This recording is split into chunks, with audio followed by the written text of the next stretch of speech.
Hey everyone, welcome back to the channel. In today's video I'll show you how to enable virtualization on your Windows 10 or 11 PC or laptop, without even entering the BIOS settings. Yes, it's possible, and I'll walk you through step by step. I will also show you how to check if your virtualization is enabled or not.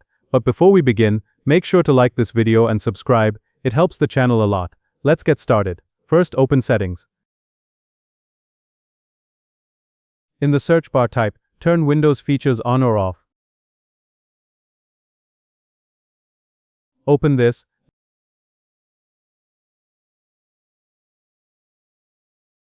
Now find an option Virtual Machine Platform.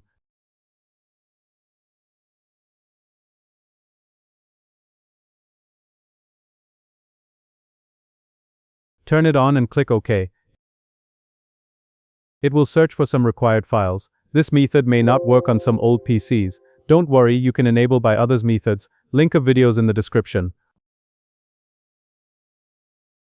Once done, you have to restart your PC, and it will done. You can verify virtualization. Just right-click on the taskbar, open Task Manager. Go to the Performance tab. You'll see virtualization enabled. If this video helped, drop a like and subscribe to the channel for more awesome Windows tips and tricks.